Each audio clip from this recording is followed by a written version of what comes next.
What's up, guys? So we're out here in the desert today shooting the TP9 SFx, and I have just finished customizing the frame of this gun. So we have a painted and distressed and stippled frame here on this competition Canik TP9 SFx. So if you want to see how I did all of this process, then stay tuned here on this video.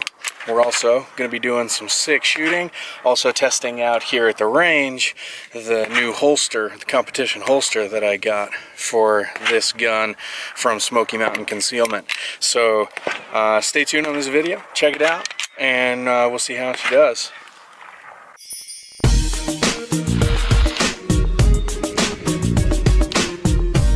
Alright guys, so like I mentioned, we are going to be customizing the TP9 SFx today by Canik.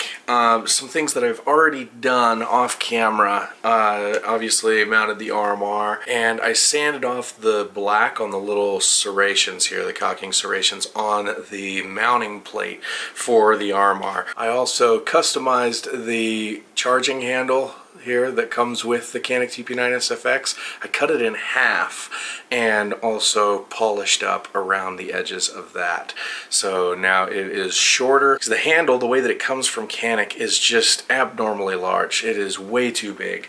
And I like being able to grip it from the back of the gun here. And this charging handle, half size little charging handle, helps me to grip with my index finger here, and then I can wrap my thumb around the back, and I like that. That position there works really well for me. So today what we're going to be doing is shaping the grip and getting rid of the factory texturing here on the grip and stippling up the gun the way that I want it. So the tools we're going to be using today is mostly a Dremel tool and a wood burning kit / soldering iron. So all of the customizations that we're going to be doing on the Canik TP9 SFx today is going to be on the lower, on the frame, on the grip of the gun. The first step here is because we're going to be working primarily with the lower, the frame of the handgun here, we are going to remove the slide. So we do that just the same way that we would field strip the gun. Pull that slide off. And then we are going to proceed here by taping off all of the internals here, just so that we don't get any of the dust or anything that we're creating while we're sanding this down into the internals of the handgun. So we're not only going to tape up the top side here, but we're also going to push some tape into the bottom here. We're going to be doing a little bit of shaping on the bottom of the mag well here, but not too much, and so we're going to basically put wads of tape up inside of this right here. Okay, so there we go. Now we've got everything pertinent masked off and filled in. So now it's to take this outside and start working on some of the shaping. Okay, so there's only really one spot that I'm going to be removing a decent amount of material, and that's right here up under the trigger guard, so that I can index a little bit higher up. Other than that, it's not really doing a lot of shaping as much as it is removing the factory texturing and just getting the feel that I want. So I'm starting with a 60 grit Dremel wheel here, and I'm pretty much only going to use that for up under that trigger guard for a second, and maybe some of the rougher parts of the texturing, and then a little bit here at the front of the mag well, and then a little bit around the mag well. And then from that we'll switch to 120 grit, and then I also have 240 grit that I don't know if I'll use, but I have it anyway.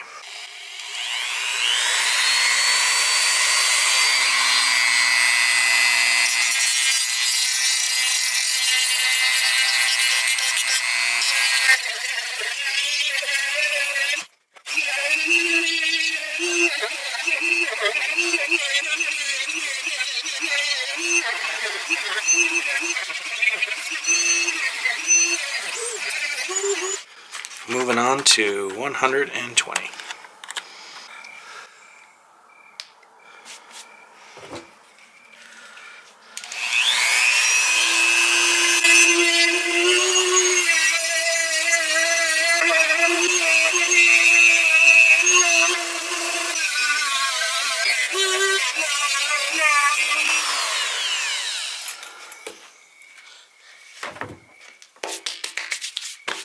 Alright, so we're back in the house. So I took the Dremel to it, got it all shaped up. Feels really, really good in the hand right now. Feels really good.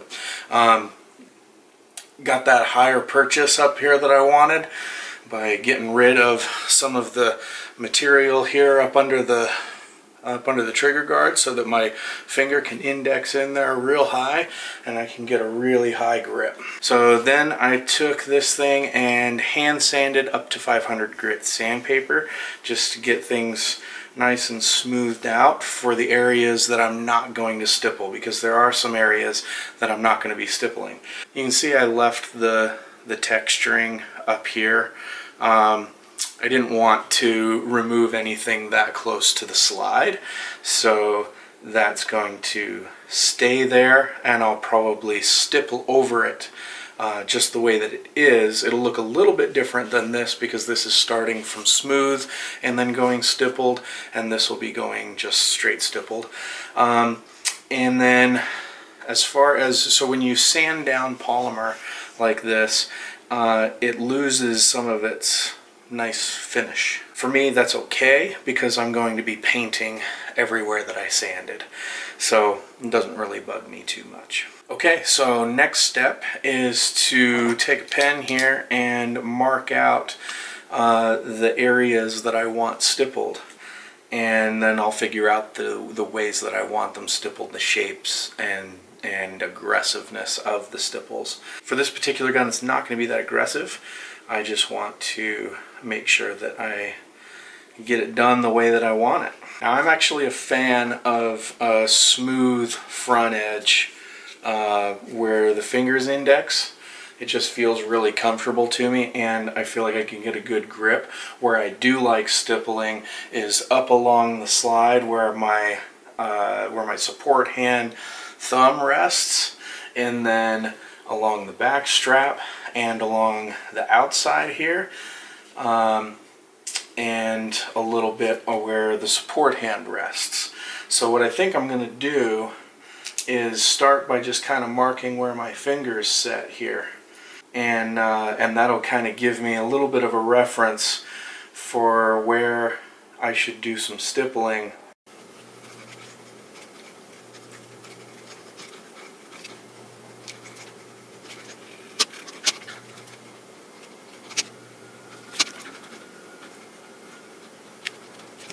Okay, so I think I have the majority of it blocked out, at least a little bit, and I'm going to go ahead and remove some of this tape so that it doesn't get in my way. I'm not worried about making anything too dirty while I'm stippling, and then I can recover everything before I paint. Alright, now the trick with stippling stuff is to make sure that your iron is heated up completely before you start working.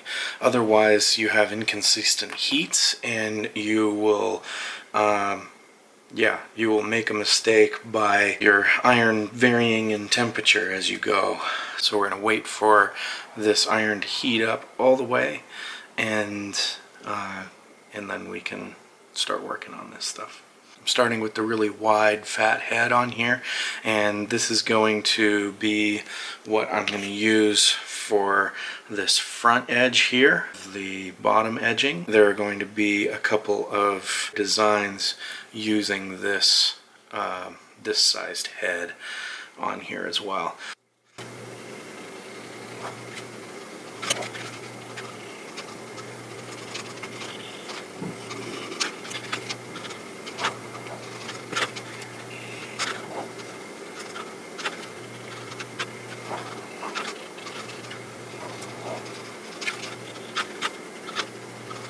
Okay, so now I have this medium-sized flat tip on here, so I'm going to stipple some of the things up here on close to the slide. Trying to push all the material in one direction here. That kind of gives me a little bit of a shelf for my thumb to rest onto. And I'll just do this one to match it. While I'm on it, I'll do the same thing on the other side. One thing to watch out for and be careful of here in these areas right up next to the slide is that you want to make sure that you don't make it so that the area up there gets distorted at all. So now I'm going to go ahead and add some details to some of these stipples down here.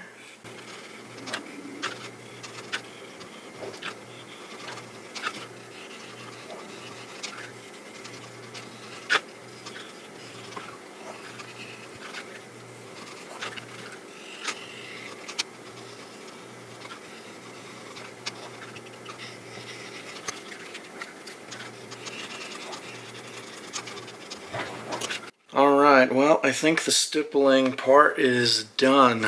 I've got some designs here on the grip all the way around, exactly where I want them to be. I've got the stuff up near the slide stippled out. Now it's about figuring out where we want the paint to be and getting the gun masked off again, ready for paint. And so, yeah, we're basically going to mask off everywhere, and then I'm going to use an X-Acto knife and cut the lines so that I can get the paint lines to be exactly where I want them to be.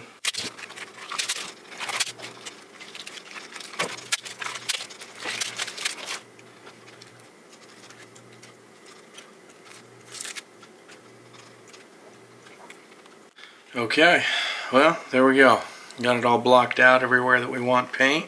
We just got to fill in this hole here with some tape, and then we'll go out and paint it. Alright guys, so it's a little bit dark outside, so I'm not actually going to film the painting process, but what I'm using is a paint primer combo, just a satin red, and I'm going to just do super slow, nice little even coats, just really light coats, and let it dry up in between and not get too much in one spot, you know, just make sure that it's super even, really light coats. Okay, so I think I'm done with painting. Now I just got to let it dry up completely. So you can see we're really red, and the masking stayed on there really well. So I decided to go a little bit thicker with the paint than I had originally anticipated. And I'll show you how I'm going to blend that all in a little bit later on. So right now we just got to let it dry completely and wait for that, and then we'll come back and we'll finish it off. Alright, so next step is removing the tape here. Alright, there we go. It's still a little bit wet. It's not wet, but it's still a little bit tacky, and so we aren't going to be doing any of the finish yet, but you want to get the tape off while it's still kind of fresh. Alright guys, we are finished with the Canik TP9 SFx. Check that out. So I decided to go with a kind of distressed and stippled look here. Now there was actually a problem going on with my camera as I was doing the sanding and finishing of the handgun frame here. So let me just kind of walk you through what I ended up doing. I went over the stippling with 150 grit sandpaper just to reveal the stipples a little bit better and some of the designs in the stippling.